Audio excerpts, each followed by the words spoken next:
Good evening. Welcome to the National Library of Australia. I'm Catherine Favell, Director of Reader Services, and it's my privilege to be your host for this evening's Folk Fellow Lecture. I'd like to begin by acknowledging Australia's First Nations peoples as the traditional owners and custodians of this land, and I give my respect to elders past and present, and through them to all Australian Aboriginal and Torres Strait Islander peoples here in the theatre tonight, watching us online, enjoying the National Library's collections or exploring the National Library's collections. Tonight's event, What Wendy Found, the story of the 1969 Outback Australian Folklore Expedition, is presented by Marty Lowenstein, the 2023 National Library Folk Fellow.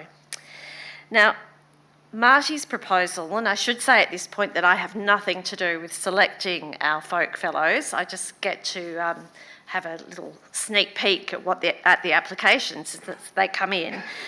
Marty's proposal was both exciting and challenging, but the potential outcome that she presented to us, which you will see tonight, was absolutely irresistible. I hope you'll agree with me when you watch the documentary that Marty's about to show us. The National Folk Fellowship has been offered by the National Library of Australia and the National Folk Festival for nearly 20 years. The library holds the most significant collections of folklore and related material in Australia, and this fellowship offers a unique opportunity for the recipient to discover and explore original collection material at the library for use in their own artistic work. The new work is then performed at the Folk Festival, as well as here at the library in our fellowship presentation. Our 2023 Folk Fellow, Marty Lowenstein, grew up immersed in Australian bush music. She's sung in a number of Melbourne choirs and now leads several community singing groups. She is the daughter of Wendy Lowenstein, a pioneering Australian oral historian whose collection here at the National Library includes interviews of people from 1966 to 1997 and covers over 800 life stories. Marty also teaches regular courses which cover 200 years of everyday life throughout Australian history, illustrated by Australian folk songs, poems and real-life stories. Joining Marty tonight is her partner in realising the outcome of this fellowship research, her brother Richard Lowenstein. Richard is a filmmaker, well known for the movies Dogs in Space, and He Died with a Falafel in His Hand, as well as the 2019 documentary Mystify, Michael Hutchence. Richard's going to join us online shortly, but first we have Marty in real life.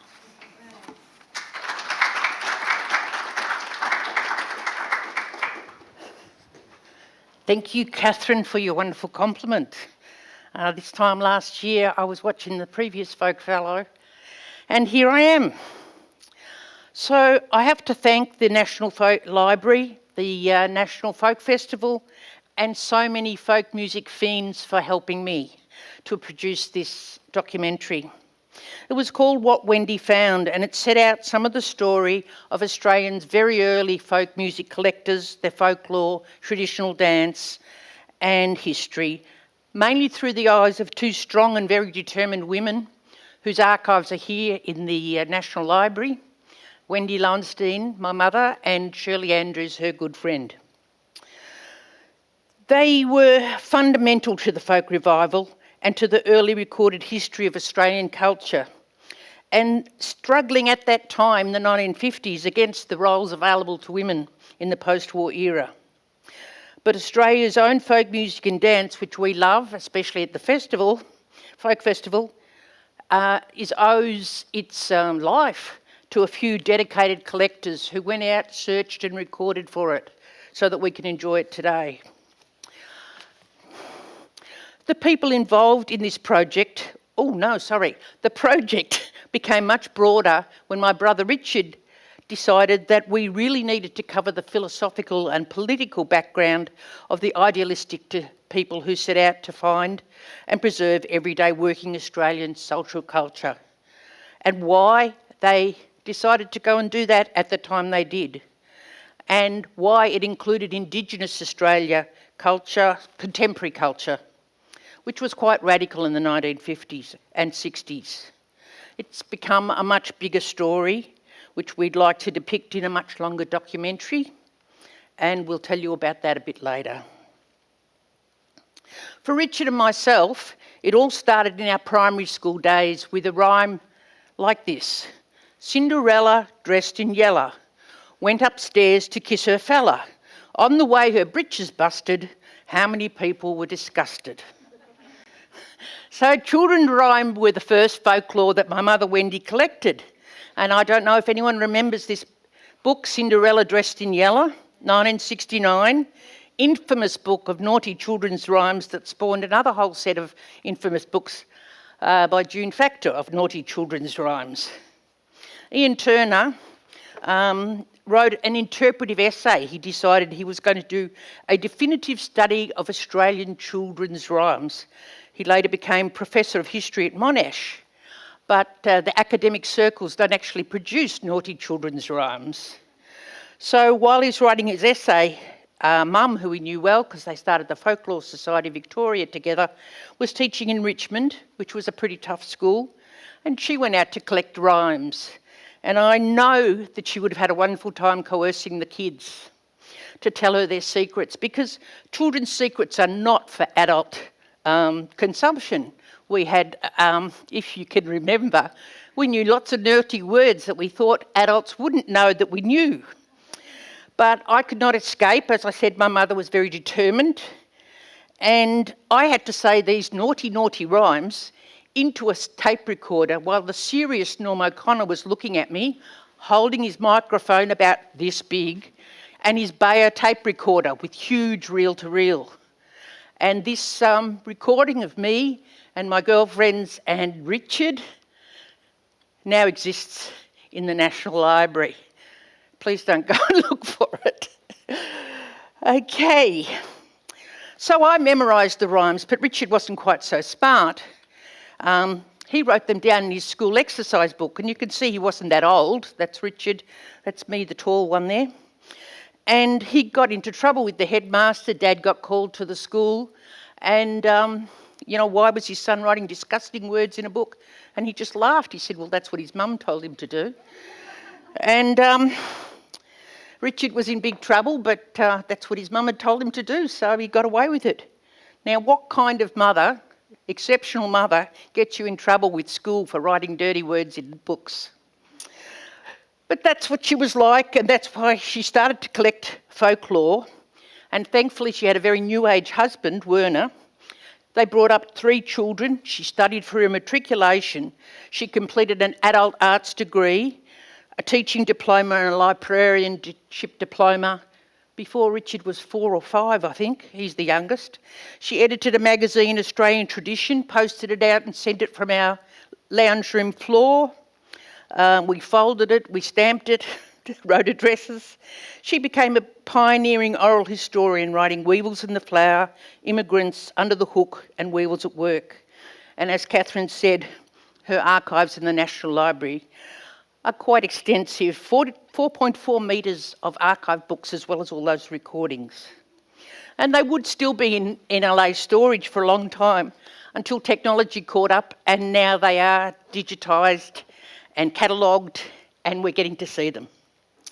The other dynamic woman who features in our documentary is Mum's good friend, Shirley Andrews, who was the director of the very first folk festival in Melbourne, 1967. So this was conceived by Martin Wyndham Reed, but you needed the women organisers, pardon me, as well as the long-haired folk musicians to actually get it off the ground. Whilst the other Bush Music Club members were out recording songs, Shirley had a dancing background, and she explains how she wrote down the traditional bush dances in the early 60s, which by then were nearly unknown, except in very isolated areas of Nariel and Corryong, and we'll see the footage of that. The first folk festival was held in Melbourne. It was a huge success, and Shirley tells a story about having to put on her hats and gloves and go to talk to the Vice-Chancellor to get a bigger venue because there was too many people. And Shirley in a hat and gloves, if you knew her, that's quite Interesting idea.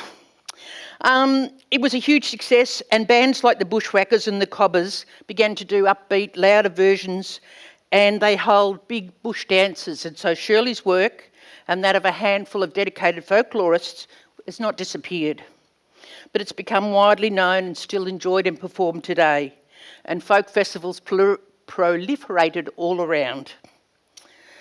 We'll also hear an Indigenous contemporary song about World War II and the bombing of Broome that Mum collected, and we have permission, verbal permission and written permission for all the Indigenous footage.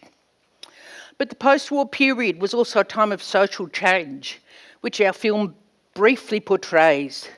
Idealistic young people, often those who'd been in the anti-nuclear war, peace movements, they were determined to find and develop Australia's unique social culture and not simply copy English and US music.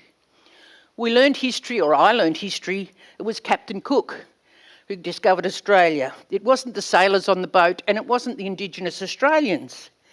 Our music and our dance and our songs were mainly from British and America. But progressive and left-wing people mainly, pushing for social change, were determined to find a unique Australian culture. They were often disillusioned with the realities of Stalin, the invasion of Hungary, and rather than plotting to destroy our society, which ASIO might have thought they were, all the ones we met and knew were organising equal pay for women, feminism, better social housing, more livable cities, conservation of nature, women's refuges, community organisations, trying to build a more egalitarian, feminine-conscious Australia. They started many social reforms that we now take for granted, and we like to honour those people very much. At the same time, they began to search, as I said, for a very different social history centred on everyday Australians, and we want to highlight and thank the folklorists who had the skills and foresight to collect these bush culture and extend this documentary to a full length. We'll later point to you where you can assist, because it's actually very difficult to get a documentary funded at the moment. So our current story is from the viewpoint of two formidable women, but there are more, and many other people. They were very much a part of our lives, and so we felt this is the way to go. It's also the story of a distinctly different and adventurous Lowenstein family, which in itself is an interesting story, which of course I didn't appreciate till I was a lot older. We went to protest marches, folk festivals, folk club, Pete Seeger concerts, and in 1969 we went on probably the first one-year camping trip, Pan-Australia folklore expedition to collect material. We experienced the origins of all the bush music clubs from when we were 3, 4 or 5, we were sitting in the singabouts, and the National Folk Festival as a celebration that everyone could participate in. The first National Folk Festival in Melbourne in 1967 had volunteers, Peter, Marty and Richard Lowenstein. There was volunteers. It was a unique philosophy of fun and music and togetherness, and there was dancers, singers, amateur musicians, participatory singing, jamming together, dance sessions, and you'll see lots of pictures of this, which are luckily in Mum's archives. There was activities for children, ethnic and Indigenous culture, contemporary composers, protest songs, because of course that was the time of the Vietnam War, as well as many serious talks on folk music. The committee were determined and enthusiastic. They wanted a people-centred experience, and volunteers, of course, made it viable, and they still are a huge part of the folk festival. And when I returned again to the folk festival as a senior citizen, I was so proud that the spirit of cooperation and enthusiasm was still there. It could have become a big, profitable, money-making business, but it's not. It's remained true to its original ethic, and it strongly reminds me of the 60s and 70s. A lot of people with beards, loose flowing dresses, and having a lot of fun. So Shirley and Wendy followed their mission to preserve bush culture. They were unstoppable. They worked on social equality issues and peace events, and I'll let the film tell the story of people who'd grown up through the 30s depression, World War II, and thought it was time to make a better world for people in Australia. My many thanks to many, many people. The Folkie Network is absolutely amazing and incredibly generous. People found me material hidden in their homes and in their archives. There was tremendous help from the National Library, and we're extremely grateful for the Sydney Bush Music Club, whose archives are impeccable, who filled the gap in some of the Victorian archives. So thank you to the National Library for an amazing year, the National Folk Festival for doing such a great job, and the National Film and Sound Archive for helping us with a lot of this footage. And we are ready to screen the documentary. Thank you, Adam.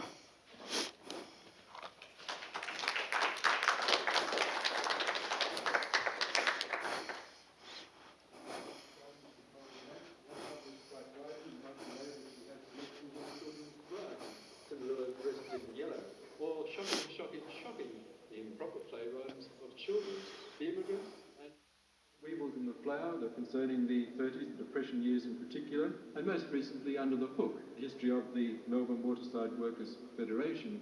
I would then like to introduce Wendy Lowenstein.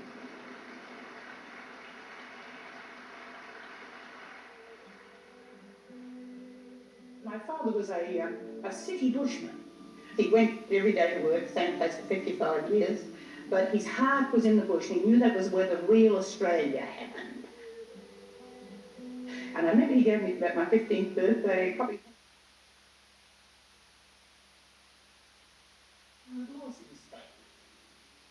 Romantic bush poetry stuff.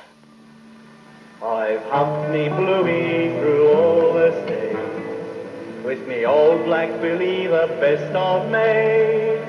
For years I've... My sister was the first communist in our family, and she used to take me to New Theatre working days. I was about 14, I suppose. The very first day I went, and I was standing there not knowing what to do, and a young woman came up to me and said, "Excuse me, comrade, would you mind helping me with the costume?" I don't know, she calls me comrade. I was converted. Then at the end she said to me, "Look, could you come next week too?" And oh, wow, try and stop me. Because it was such a wonderful thing for a kid to be treated by these very grown-up people who were putting on plays and were fighting for the peace movement and doing all these things. And it was such a whole new world. It opened up that day, and it never stopped. My brother said, "Look, you should come to May Day. You'd like it.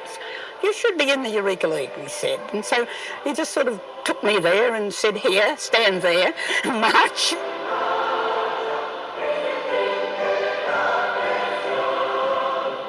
New Theatre had been an absolute joy to me, but this was better because it was younger people and they were doing really remarkable things.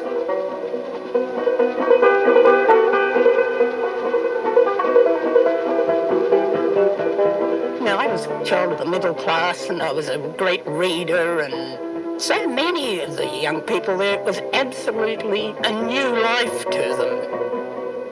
It was a new life to me too, because I was a lonely child.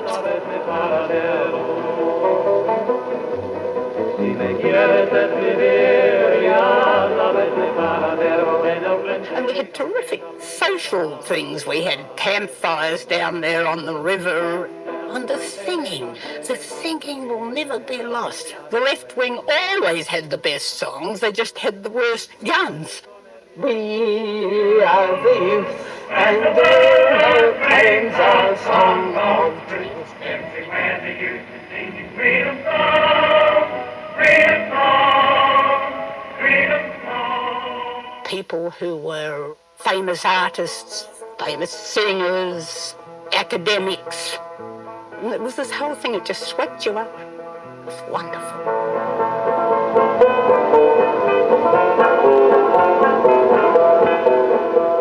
Work hard Friday, we used to come down at night and sit around the campfire, and Frank, for the first time, sang The Overlander. Pass the Billy Band, my boys.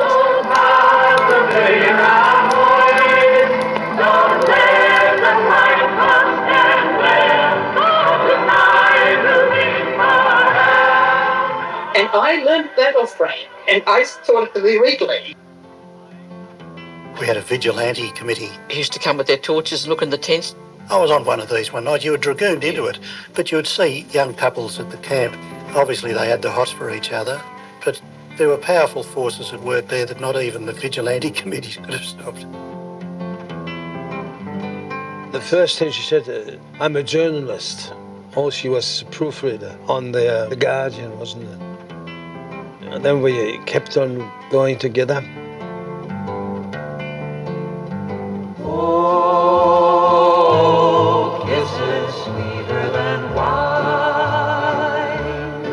When my husband proposed to me, I said I really couldn't marry anyone who wasn't a communist. So he said, I don't mind, Johnny, you never asked me. When I was a young man and never been kissed, I got to thinking over what I had missed. I got me a girl, I kissed her and then, oh Lord, I kissed her again. Audrey Blake was the National Secretary of the Yearrington Youth League, and I worked for her at that time. Audrey Blake went to a peace youth conference after the war. Russian zone of Berlin, 25,000 marchers from 60 nations opened the communist-sponsored World Festival of Youth. And Lord Campbell and said, oh God, it's embarrassing. Every other country in the world's got thousands of songs. I ask you to sing an Australian song, all we can sing is Waltzing Matilda, The Wild Colonial Boy, and Botany Bay. And then some of the people who'd been to this youth festival decided to hold a local one. On March the 15th, in brilliant Australian sunshine, people began streaming into the Hollywood picnic ground for the opening of the Youth Carnival for Peace and Friendship. And that was held in Sydney in 1952.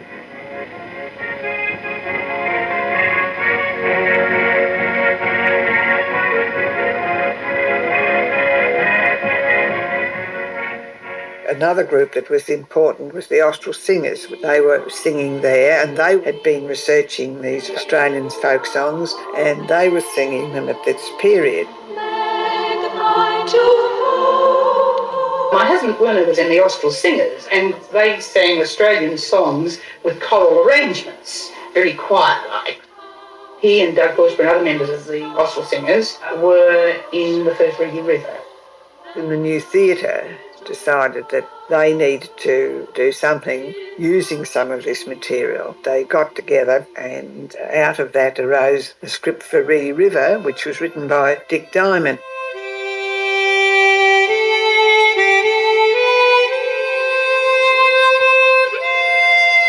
It was Sydney that first introduced the bush band using the members of the original Bushwhackers band.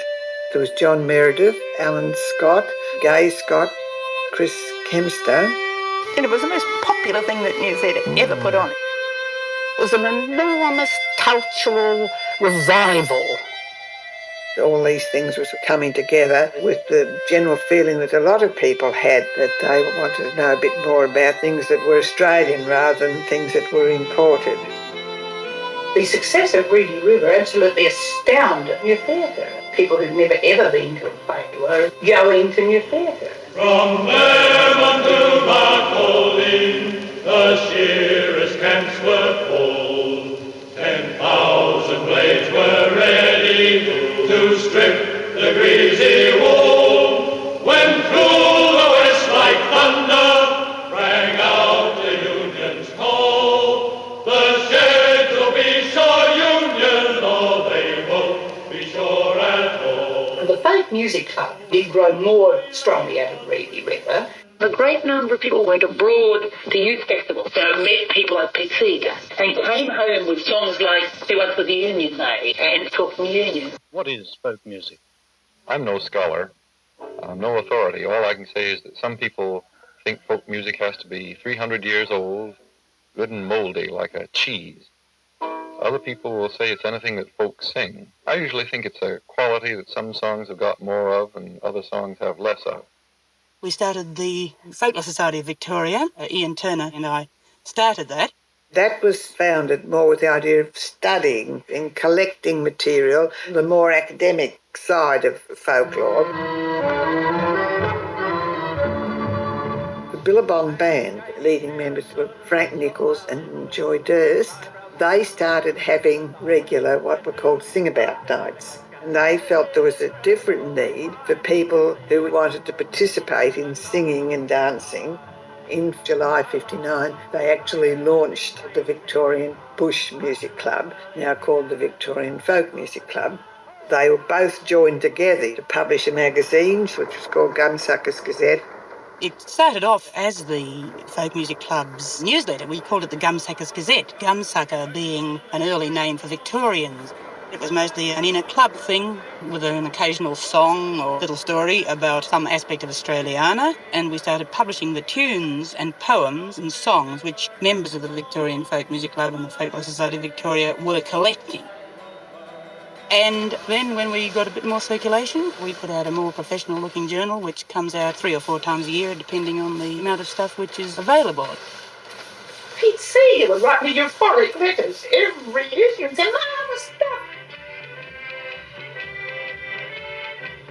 When I first saw the people in Nariel, an area in northeast Victoria, that Corryong Valley is an isolated place and the radio reception there is very poor.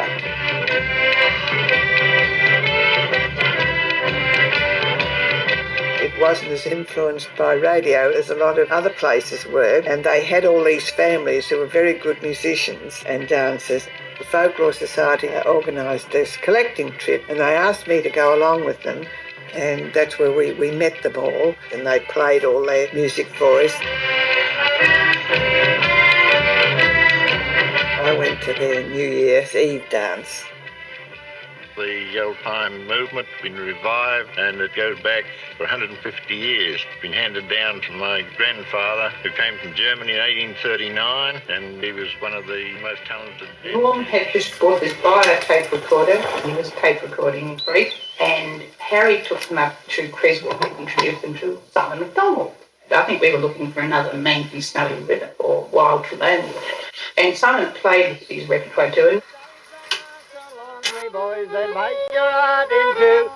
If ever you wax a copy black, you very soon will know. For we used to go to bed, you know, a little bit after dark.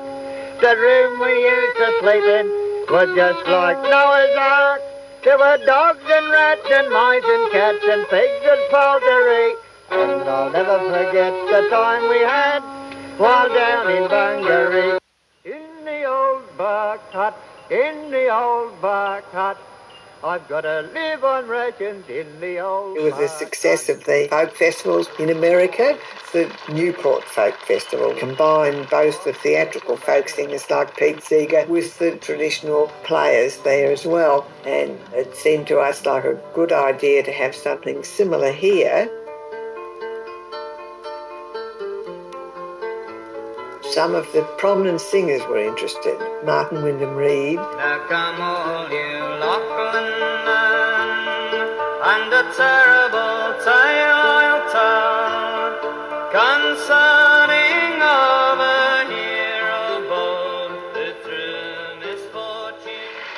Glenn Thomas-Eddy was another one. Girls, don't be too polite. Show a little fight, girls, show a little fight. Don't be fearful of offending in case you get the sack. Just recognize your value and we won't look back. Mother, may I go out to swim? Yes, my dark-eyed daughter. Mother, I would go out to swim, but at the pool I can't get in. Because of the color of my skin, because I'm your dark-eyed daughter. It was held in February in 1967. Well, here's Danny Spooner. She's the big lass, she's a bonny lass, and she likes her beer. And her name is Cushy Butterfield, and I wish she were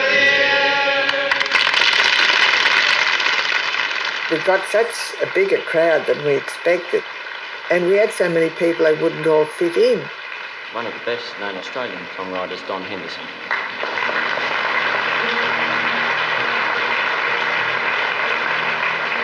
I woke up this morning early, said, morning sunshine, morning girlie, morning world, be with you in a minute, good morning, bottle with a little bit in it.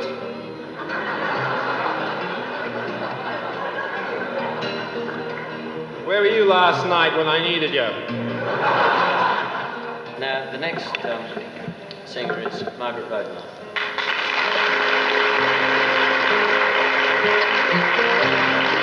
The lady comes to the gate, dressed in lavender leather, looking north to the sea. She finds the weather fine. She hears the steeple bells ringing through the orchard all the way from town. She watches seagulls fly, silver on the ocean.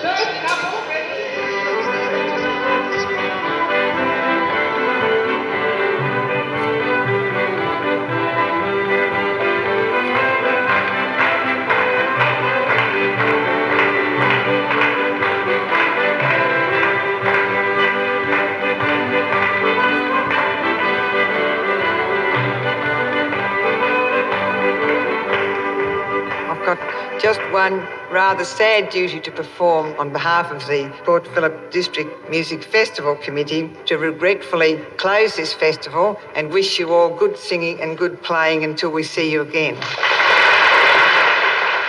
And now a singer who needs very little introduction is Declan Atherton. I better have a cigarette. Frankly, I'll drop dead from sheer fright if I don't smoke now.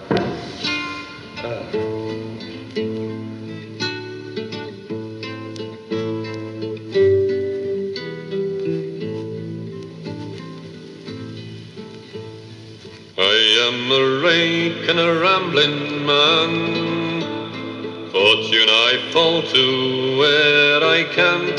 Could I be, would I be other than a rake that's a rambling man? I travel far, I travel wide. 69, we went round Australia for a year. I applied for a Commonwealth Limited Fund grant. Gave me £500. I got a tape recorded gift to me by some firm. We had our four-wheel drives emblazoned with their names, Australian Folklore Expedition. It's on the front cover of the tradition here, actually. No welcome hand overstayed. I never linger too long, for I'm a rake that's a rambling man. Dear Shirley, I'm sitting in a tiny caravan trailer, which looks rather like a toilet on wheels, pounding on a typewriter in a camping ground in Geraldton, WA. Werner is working in Krasnosten's junkyard sorting scrap metal. Peter is humping bags of urea. His knuckles won't heal for weeks. And Marty is the youngest girl working at Coles. Rich is in the tent making a wire sculpture to send to his art teacher and correspondent. As black as any crows could be. Cry, cry, cry. Said one black crow unto the other, where should we dine today, dear brother? Cry, cry, cry. Now this is originally composed with myself. Yeah? On yonder hill, an old grey mare, I think, my friend, we shall dine there. Now that is why you'll often see a white crow among the trees.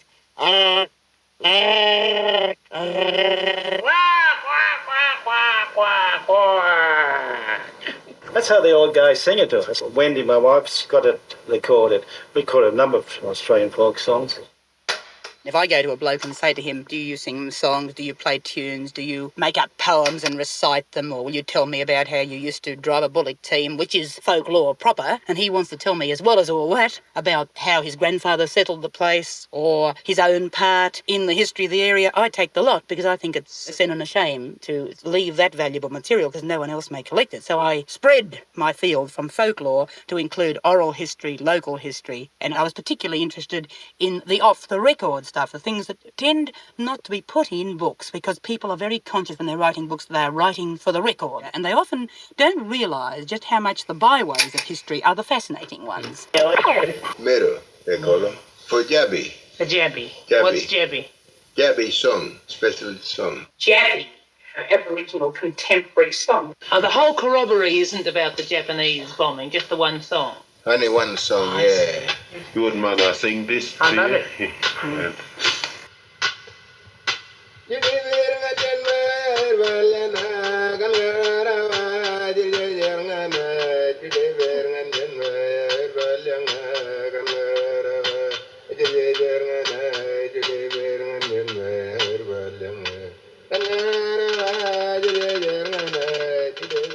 It's very good you people to come and helping us like these sort of things. Anyhow, It's about time, isn't it? Yeah, about time. Dear Shirley, our Aboriginal friend Paddy Rowe gets $40 a week for gardening at the store, while Peter, who is 18, gets $66 for the same job in the meatworks manager's garden.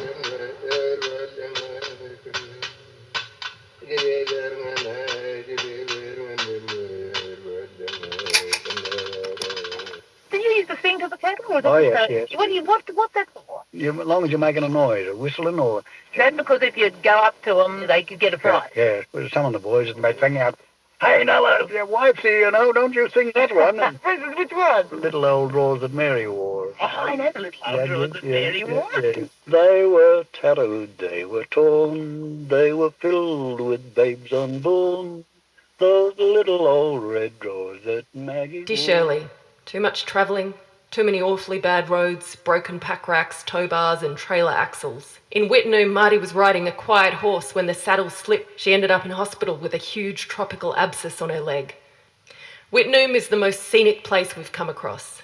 The district has half a dozen magnificent gorges, all running into each other, and spectacular each in its own way. There are numerous pools of permanent water in the gorges, really beautiful, but the camping ground is rough as guts. Ladies and gentlemen, the show is on. Ringmaster St. Leon introduces a death-defying Caprice act by Dempsey St. Leon. You had to start small, I suppose, when you started. Yes, well, they had 4 elephants. This is the sort of the backbone of it, and they were all good performers themselves and reasonably young, so it wasn't very difficult, and in those days things were much cheaper, and you could do more with £1 than you could with 10 these days. What's your other name, mate? Perry, Michael Perry. And you come over Circus Family, do you? Yes, I am. 2 brothers, my father and his brother. They had a circus together. It was handed down from him down to my father and his family. And now it's down to about the 5th generation now. And this is common in circuses, is it? Oh, yes. They all run down from generation to generation, like Bullens and Ashtons. They're all run down from their parents down and down and down, to the younger generation. And the daughter's very keen on it, but I don't think the son's too keen on the circus business. The daughter likes the circus, Lovely little performer, the daughter. What at? Well, does trapeze work and contortion work and all that sort of thing, bending and all that sort of thing, contortion work. How do they learn it? Dear Shirley, we thought we'd go to Burketown, the place where Burke and Wills arrived at the Gulf. The car broke down and it took a week to get the spare parts in up. We had to camp right in the main street near the only shop. Not a tree or any shade for the tent or trailer. The water supply from the only bore tasted so revolting. Werner and I drank at the pub. The kids would only drink water with lemon cordial. I travel far, I travel wide, from where winds spring to where winds blow. O'er every hill has an unseen sign. Crossroads, old quarrel, there are 4 ways to go. Perhaps it'll be that I'll never know fame. Maybe again I will. Bright lights might never write out my name. But it won't matter if I am still a rake that's a rambling man. I am a rake and a rambling man. Fortune I fall to where I can. Could I be, would I be other than a rake that's a rambling road?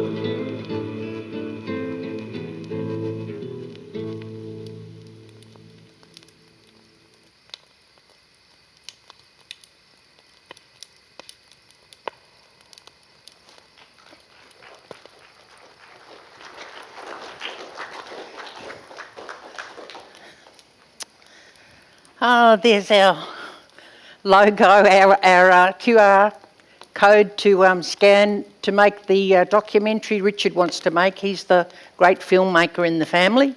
I do the research. And we will need some help to get this film going very much.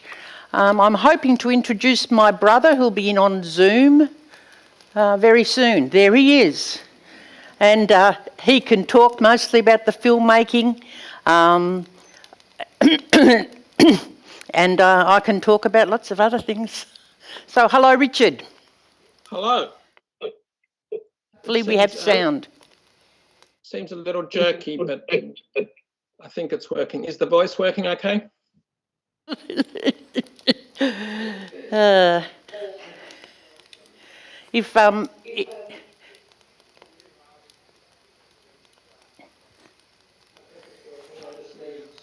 Say it's working.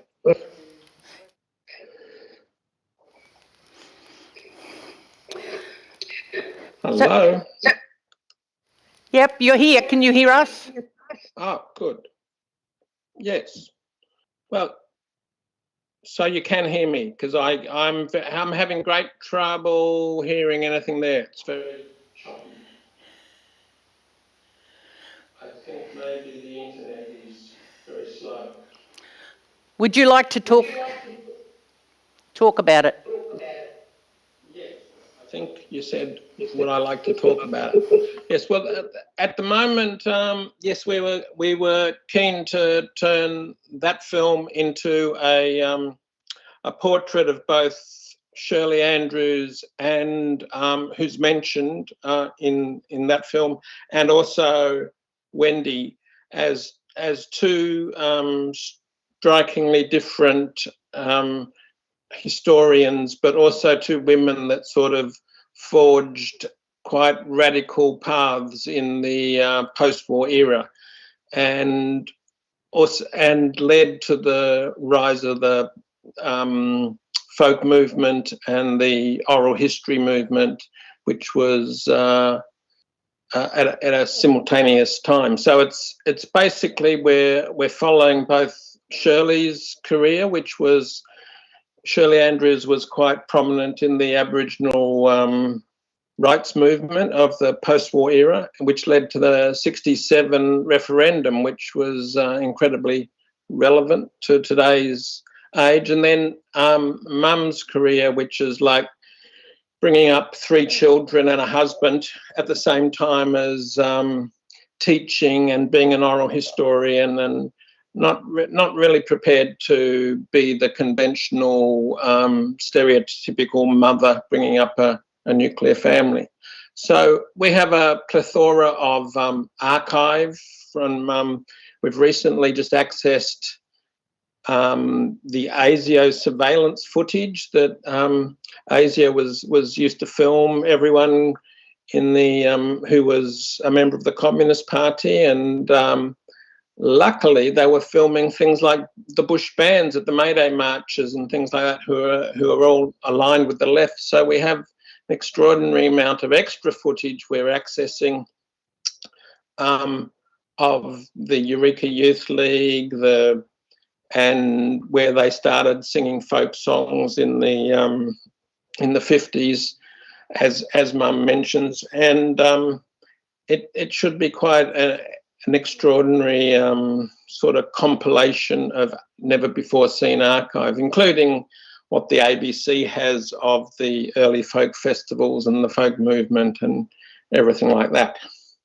But so the current climate for funding such films is pretty grim, with the cuts to the ABC that they refuse to commission such things anymore. Their longest format's only half an hour, so it's pretty grim. And even after the Labor government got in, it got even grimmer. So it's we're trying to raise some crowdfunding, which will be matched by the Screen Australia and Vic Screen.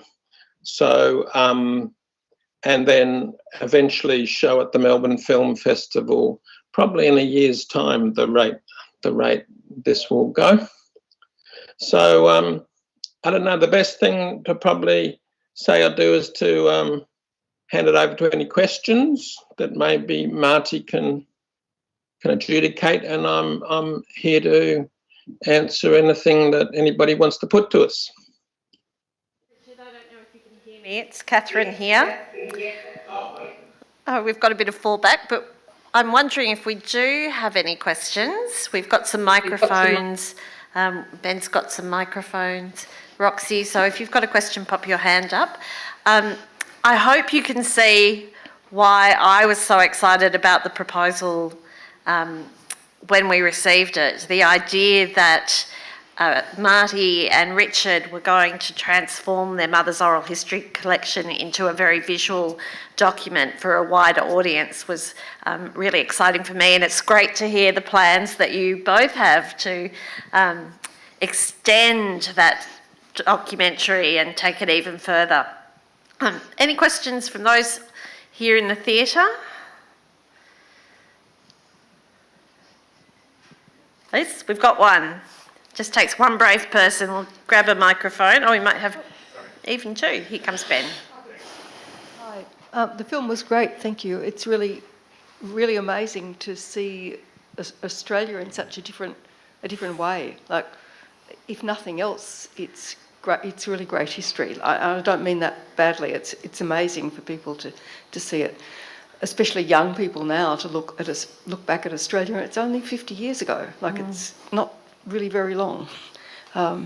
We had a friend here in Canberra who was out collecting songs in the 70s, and I don't know if his stuff is bush songs, but I'm curious about what Wendy collected in terms of other social history, and if that's what you're going to include in the film. I suppose, so the stories that went into Weevils in the Flower, that sort of thing, if that's what you're expecting, that's what you're thinking you'll include, or just what the sort of content might be. Thank you. Do you want to answer that? Can you hear that, Richard?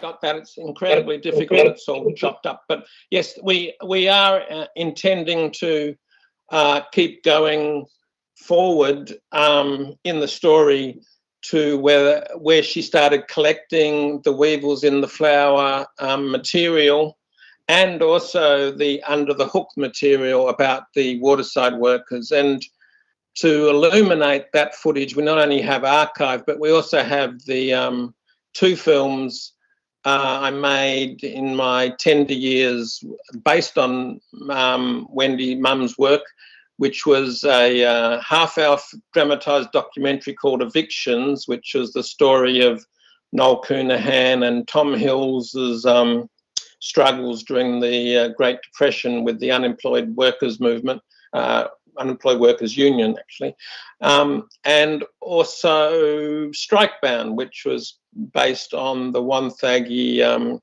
miners' strike of the similar era. So there's in Strikebound, there's people such as Declan Athley singing folk songs, and we have all the footage of that filmed in glorious 35mm and everything. So the journey will continue, and there just seems to be a wealth of footage and all the oral histories from the NLA. I think it's worth noting that this is, rather than oral histories and things just staying in libraries, it's what we hope to show is how they can be accessed and used in not only radio programs, podcasts, films, TV programs. It's rather than being a static collection that's just there for future generations, it should be stories and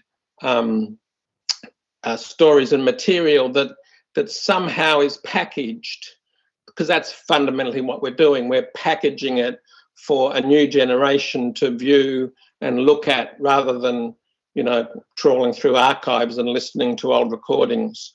So I think it's not only a great story in itself, but it's a great example of what can be done with oral histories, and especially with today's technology of cleaning up the sound and all that sort of stuff. So I hope that answers the question. This is a great answer. Now that we've had one question, does anyone have another one? And while you're thinking of it, I can give a plug to the Oral History Collection. We have over 55,000 hours of oral histories in the collection, and many of them are available online. So while people like Marty and Richard are packaging it up for us, you can start trawling and pick a topic and see what you discover in the Oral History Collection and have a listen at home. It's absolutely true. I had 2 weeks here and found lots of wonderful things. If I could afford to stay in Canberra, it'd be great. And with so much of it online, now I'm sounding like an ad for the National Library. You don't have to leave home. Sorry. But we hope you'll be back. And I hope that we'll be seeing formidable women here at the library before too long. It did strike me though, Marty, that you are carrying on the tradition of being a formidable woman, walking in your mother's shoes, and I'm very much looking forward to seeing what Wendy and Marty and Richard do next. As we bring the evening to a close, can I call last drinks on questions?